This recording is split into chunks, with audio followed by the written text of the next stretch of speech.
Welcome to the Solutions360 podcast. I'm very happy today to have Michael Canic with me. Michael is the author of Ruthless Consistency: How Committed Leaders Execute Strategy, Implement Change, and Build Organizations That Win. This was released by McGraw-Hill on September 1st. You've also posted over 400 blogs. Michael's also the president of Making Strategy Happen, a consulting firm that helps committed leaders turn ambition into strategy and strategy into reality. For the past 20 plus years, he has instituted the structure and discipline of his strategic management system in organizations across North America. Previously, he managed the consulting division at the Atlantic Consulting Group, and prior to that, held a leadership role at FedEx. Now, Michael's earned a PhD in the psychology of human performance from the University of British Columbia. He's a former national championship winning college football coach. He's also a member of Marshall Goldsmith's 100 Coaches Global Initiative. Michael splits his time between Denver and Vancouver. And today we find you in Vancouver. Is that correct, Michael? Yes, I am. Yeah. And great to be with you today, Brad. Thank you. It's a great pleasure to have you today. So do you mind if I start just by reading the first paragraph of your preface? I found it very interesting. Okay. So you say, I want to make you uncomfortable. I want to bring you face to face with what you haven't done, but need to do for your organization to win. I want to provoke a smoldering discontent for the way things are and a fierce resolve to change them. That's a pretty strong opening. How did that come about? Yeah.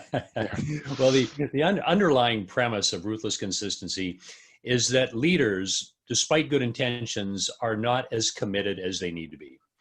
And we think we're committed, right? And we say, yes, I'm committed. I want this to happen. But commitment is really evidenced by all your decisions and all your actions. And when tested, what we often find is those decisions and actions aren't ruthlessly consistent with our intentions. So that's really the underlying premise of the book. Well, it sounds like a simple thing to do, but why is it so hard? Because there are a lot of things, a lot of decisions we make, a lot of actions we have to take, and everything we do counts. You know, the first principle in the book is what's more important than anything you do is everything you do. Because everything sends a message. Everything sends a message about your commitment to winning, to succeeding, to executing, to implementing.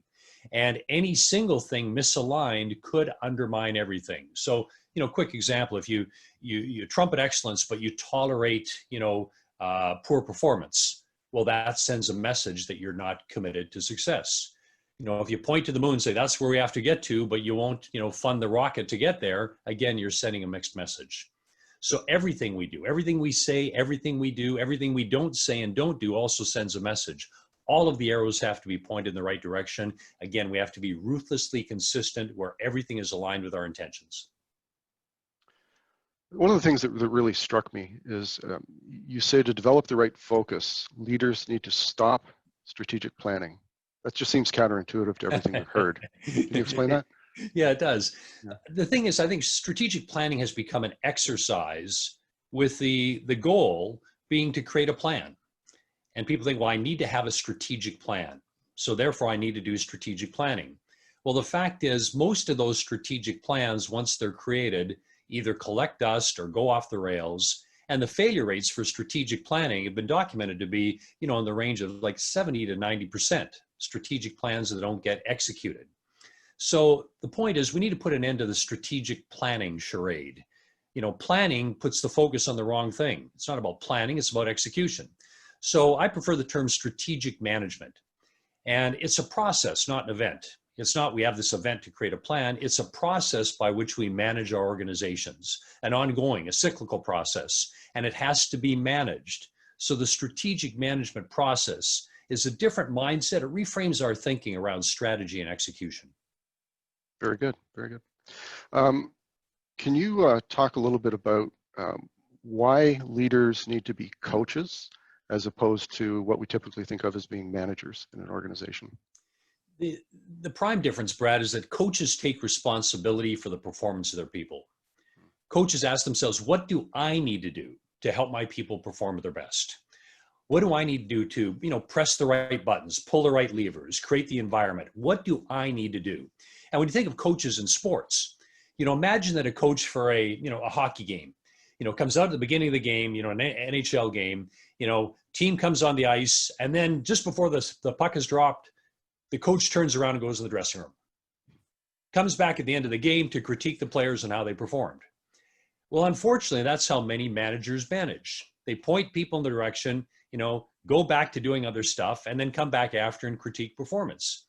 Well, the point is, if you want your people to perform at their best, you want them to be engaged, you've got to be engaged as a coach. And that means giving them feedback, meaningful feedback, helpful guidance, reinforcing them, holding them constructively accountable. As a coach, you've got to be active. You've got a shared responsibility in the performance of your people.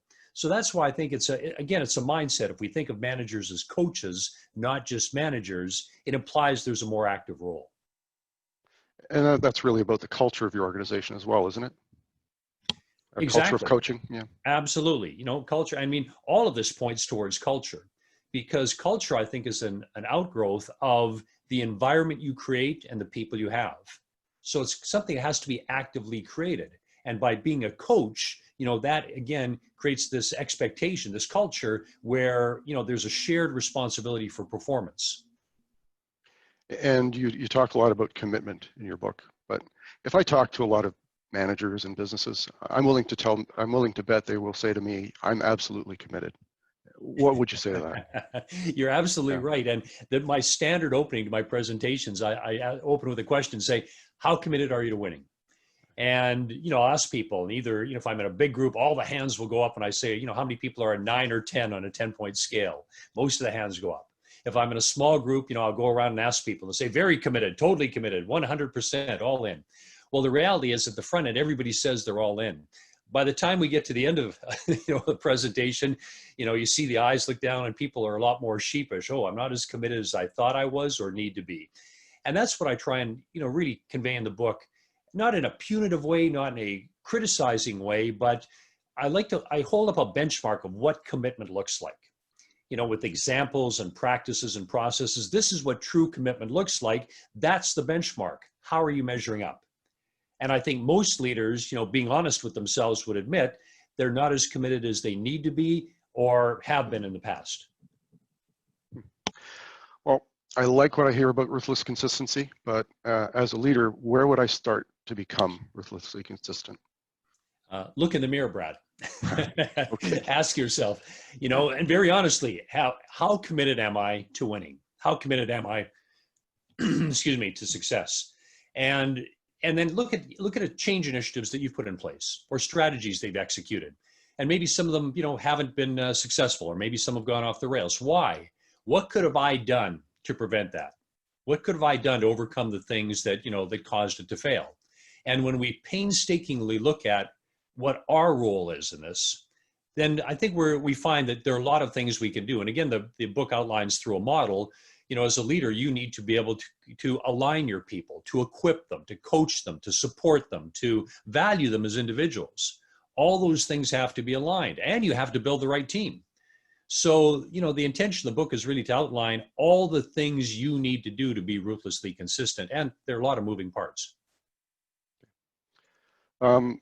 About 15 years ago is when we first met. I was at a tech meeting. I was very taken with your speaking. One of my favorite stories was about you as a mountain climber. Would you mind sharing that with us? Right. So, as a mountain climber, if you're climbing at altitude, of course, the oxygen is thin.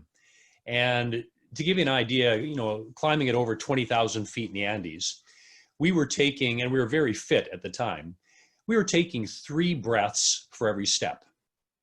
So imagine seeing the summit, far ahead, and, step.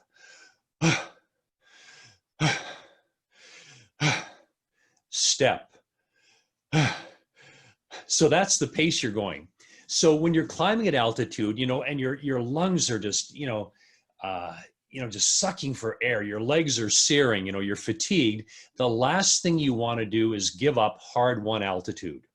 So you're climbing, and one of the most psychologically challenging things is you get to a rise in the mountain, and then you see you have to descend into a gully before you can get to the summit.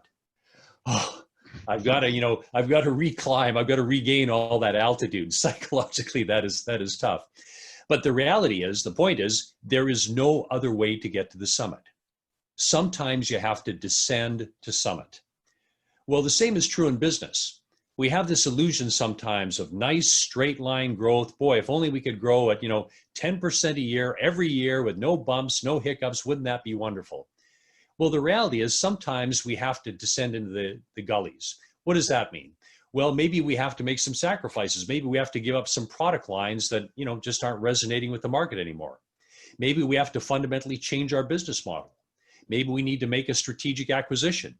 Maybe we need to invest in technology. There are times we have to retrench, regroup, reinvest, and that involves going down into the gully, but that's the only way that will enable us then to achieve attain a greater summit. Fabulous story. And we talk about that a lot when we talk about the Jcurve, when you're going through major change in an organization. And if you expect it, and it's coming, it makes it that much easier to deal with. Absolutely. It's when you don't anticipate it, then people start to panic. Oh my gosh. But we have to be comfortable being uncomfortable. And in business, these natural curves over time, the Jcurves, as you say, it's going to make you uncomfortable, but that's okay. That's how it's supposed to feel. So if we can get comfortable being uncomfortable, and at the same time, you should be uncomfortable if you get too comfortable, because you're probably not anticipating what's lurking beyond the corner. Very true. Well, it's been a great pleasure talking to you today. I highly encourage anybody who wants to get your book to look on Amazon, and where else can you purchase it? Right. On our website, makingstrategyhappen.com, you'll see a link to your favorite online retailer. Yes, you can get it on Amazon. Ruthless Consistency, our website's makingstrategyhappen.com. Great. Thanks very much, Michael. Thanks, Brad. Great to be here.